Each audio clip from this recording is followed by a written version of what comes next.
Nous allons passer au débat sur des cas de violation des droits de l'homme, de la démocratie et de l'état de droit. Le premier débat porte sur la Guinée et notamment sur les violences commises à l'encontre des manifestants. Je vais donner en premier la parole au rédacteur de ces urgences et je passe la parole tout de suite à Madame Pierrette Esberger-Fofana. Merci, Monsieur le Président. La République de Guinée vit une période difficile marquée par une violence accrue qui menace la stabilité démocratique. Le pouvoir politique et la souveraineté est et doit rester entre les mains du peuple. La volonté du peuple doit être respectée et se refléter dans les institutions étatiques. Depuis l'année dernière, où un référendum a été annoncé qui vise à modifier la Constitution, l'opposition politique ainsi que la société civile ont contesté cet avant-projet et le climat politique a basculé dans la violence. Lors des manifestations, des abus de toutes parts ont eu lieu. Des rapports sur des victimes de violences policières que l'on reçoit ont causé une grande émotion, voire une inquiétude au sein de la communauté internationale. Je vous prie, s'il vous plaît, j'entends les gens parler, je ne peux pas lire, continuer. Madame Arena, s'il vous plaît. Je suis désolé, monsieur, mais je ne peux pas parler quand quelqu'un parle à côté de moi. Yeah, I'm sorry, but so. Lors de la... I am sorry. Lorsque la police a utilisé, par exemple, une femme comme bouclier pour se protéger des jets de pierre lancés par des manifestants, le monde entier était choqué par cette recrudescence de la violence. La question cruciale que l'on peut se poser, d'où vient cette violence? Qu'est-ce qui la provoque? Nous encourageons la Guinée à s'ouvrir à un dialogue afin de trouver des réponses idoines à cette question cruciale et à instaurer d'autres processus participatifs qui permettent de tenir compte des différentes idées politiques de manière paisible et inclusive. Nous exhortons la Guinée à tout mettre en œuvre afin de mettre fin à cette situation délétère. Il est inadmissible que des manifestants soient battus, reçoivent des bombes lacrymogènes et subissent d'autres sévices. Nous déplorons le décès de tous ceux qui ont perdu leur vie lors de ces manifestations. Le gouvernement guinéen a mis l'accent sur la souveraineté de la Guinée et a déclaré qu'aucun autre État ou acteur politique extérieur ne pourra prendre des décisions pour le pays. Pourtant, au sein du pays, il ne faudrait pas exclure ou menacer les groupes de population qui ne soutiennent pas la ligne politique choisie par le gouvernement en place. Il est important pour l'Union européenne de bien élaborer notre partenariat avec l'Afrique, de nuancer et multiplier nos relations avec des acteurs diversifiés, de soutenir de par l'état de droit, les droits humains et processus démocratique inclusif chez nous et nos partenaires en Afrique. Merci. Chers collègues, je voudrais vous demander à l'avenir de respecter le temps de parole. Vous avez dépassé votre temps de parole. Je vous demanderai à l'avenir de respecter ce temps de parole. Madame Maria Arena sera la prochaine à intervenir. Merci, Président. Alors, Monsieur Alpha Condé doit se rendre à l'évidence. Son projet de troisième mandat est porteur de germes d'instabilité pour la Guinée, mais pour la région aussi. Les manifestations de l'opposition et de la société civile contre ce référendum ont donné lieu à de violentes répressions de la part des forces de sécurité guinéennes qui ouvrent littéralement le feu sur des manifestants aux mains nues. Ces violences mettent en lumière l'incapacité des forces de sécurité à répondre de manière adéquate aux situations de crise dans le pays, et ce depuis des années. Depuis octobre 2019, au moins 28 civils ont été tués dans ces manifestations. Si l'on remonte en 2015, ce sont plus de 70 manifestants qui ont perdu la vie. Dans ce pays, l'opposition est bâillonnée, la liberté de parole est réprimée et la population se promène la peur au ventre. Nous condamnons cette violence et exhortons d'une part le gouvernement guinéen à améliorer la gestion des manifestations afin de créer un environnement sécurisant pour les manifestants et d'autre part nous demandons à ce qu'une enquête soit ouverte contre les auteurs de violences et de meurtres. De plus, nous appelons à la libération immédiate des personnes ayant été emprisonnées en exerçant leur droit fondamental à manifester. Nous regrettons la décision prise par le président Condé au sujet de la Constitution et de son troisième mandat qui pourrait porter atteinte à l'état de droit et à la démocratie. Alpha Condé, un jour défenseur de la démocratie et de l'alternance, devrait se souvenir d'où il vient. Finalement, nous appelons le président du gouvernement à travailler avec la CEDEAO afin de trouver une solution démocratique à cette crise politique avec comme pilier central les droits de l'homme. Nous appelons aussi le service d'action extérieure à s'engager aux côtés de la Guinée dans un dialogue et une médiation pour faire face aux violences liées à ces élections. Merci. Merci beaucoup. Prochain orateur, Monsieur Czarnecki, 1 minute. Pani Przewodnicząca! Szanowni Państwo! Myślę, że trzeba presji Unii Europejskiej. Merci. Nous devons exercer des pressions, nous, Union européenne, pour faire en sorte que tout cela ne reste pas que des belles déclarations. Notre aide économique ou humanitaire doit être soumise à des conditions. Et parmi ces conditions, il y a le respect des libertés fondamentales. Le président de Guinée doit peut-être s'en souvenir. L'Union européenne, de son côté, doit envoyer ce rappel.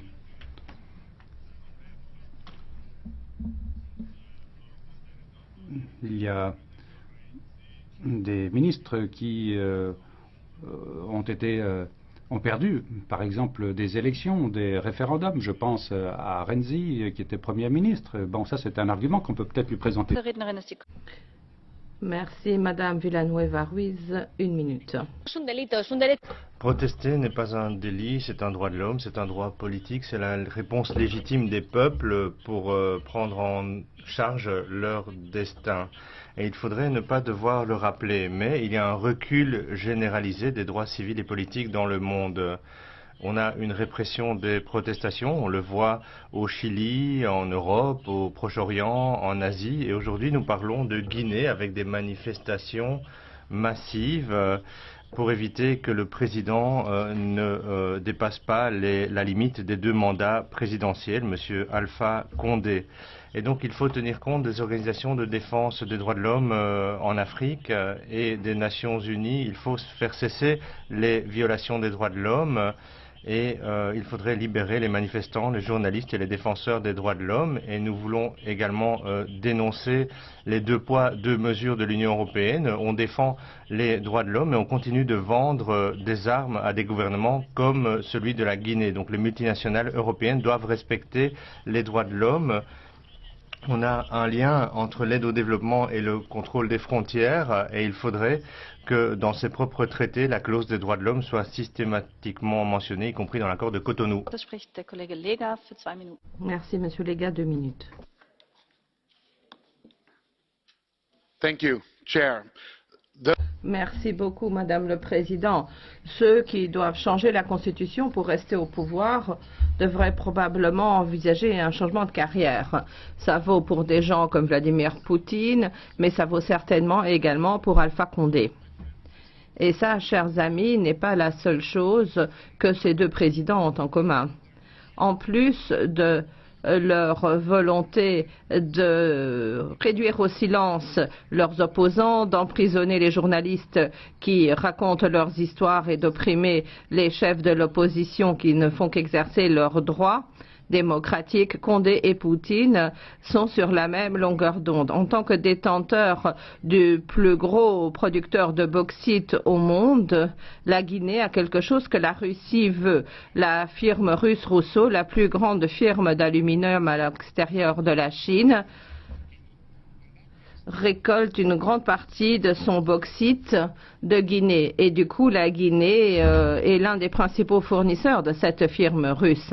Il n'est donc pas étonnant que l'ancien ambassadeur de Russie en Guinée a soutenu ouvertement les tentatives anticonstitutionnelles de M. Condé de rester au pouvoir. Chers amis, depuis 2002, 11 dirigeants africains ont pris des mesures douteuses pour prolonger leur mandat. Alpha Condé est en train de devenir le 12e. Et ça, sur cette liste pas très flatteuse. On doit savoir quand on doit lâcher prise et se retirer. Parce que le peuple guinéen mérite mieux, mérite une véritable démocratie et une véritable constitution pour laquelle ils se sont battus aussi longtemps. Bref, le peuple guinéen mérite bien mieux. Merci beaucoup. Prochain orateur, Monsieur Etienne, 1 minute 30. Merci, Madame le Président, chers collègues.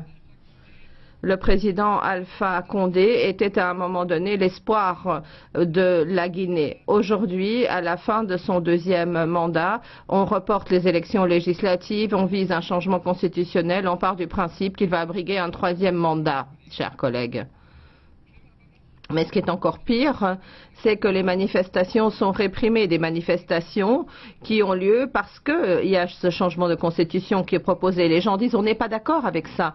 On veut qu'il y ait des élections démocratiques comme nous le prévoit notre constitution. Mais le gouvernement réprime ces manifestations, emprisonne et arrête les opposants. On ne peut pas l'accepter et nous le condamnons vivement. Nous attendons que le gouvernement respecte les droits fondamentaux, les droits civiques, les droits humains, mais surtout que les membres de l'opposition soient immédiatement libérés s'ils ont été adhérés pour des raisons politiques. Nous voulons que le droit de manifestation soit respecté pour que les gens puissent exprimer leur position. Et le mieux, ce serait que ces gens puissent enfin exprimer leur position dans des élections législatives, parce que des élections démocratiques sont ce que souhaite le peuple guinéen, sont ce qu'il mérite. Et il faudrait absolument que ces élections aient lieu d'ici peu. Il ne faut pas qu'il y ait de nouveaux reports. Le projet de modification constitutionnelle doit être retiré. Alpha Condé ne peut pas avoir de troisième mandat. Le peuple guinéen doit maintenant avoir la parole. Merci. Merci pour le PPE, Monsieur Kelly. 1 minute.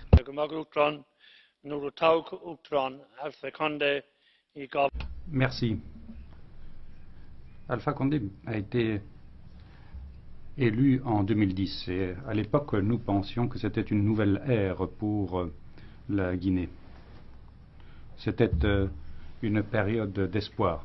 Mais malheureusement, il s'accapare le pouvoir et il veut le garder, d'où ces manifestations, d'où cette opposition que l'on constate. Maintenant, il veut même changer la Constitution pour rester au pouvoir encore plus longtemps. Par conséquent, ce n'est pas une surprise que les gens manifestent et descendent dans la rue. Mais malheureusement, ces manifestations sont réprimées dans la violence avec des décès. Par conséquent, il est important que nous ayons ce débat ici aujourd'hui et que nous fassions tout ce qui est en notre pouvoir pour faire en sorte que Alpha Condé enfin entende raison. Merci. Monsieur Zorinho, 1 minute 30. Merci, Madame la Présidente. Des vents antidémocratiques soufflent sur la Guinée-Conakry où Alpha Condé est au pouvoir depuis 10 ans et il tente d'introduire un changement de la Constitution par le biais d'un référendum pour bénéficier d'un troisième mandat. Il y aura aussi des élections législatives en même temps. Et il y a une vague de protestations compréhensibles dans le pays qui a entraîné une répression avec des centaines de blessés, des dizaines de morts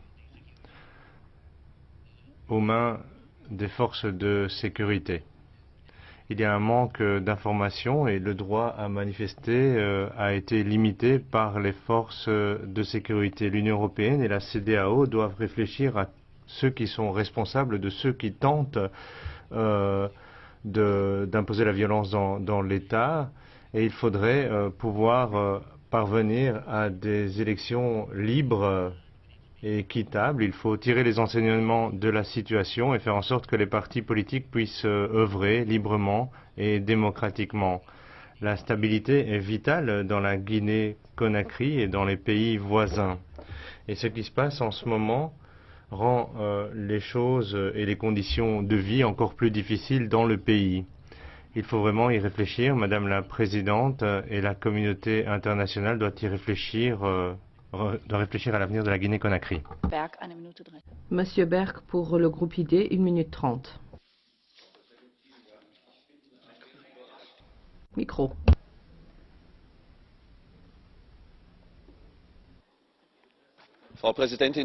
Merci beaucoup, Madame le Président. Je suis un petit peu étonné de ce que la République de Guinée fasse l'objet de cette procédure d'urgence. Nous connaissons tous les manifestations et la violence dans le pays, mais il y a toute une série de suppositions et d'hypothèses dans cette résolution. Même le Conseil qui a pris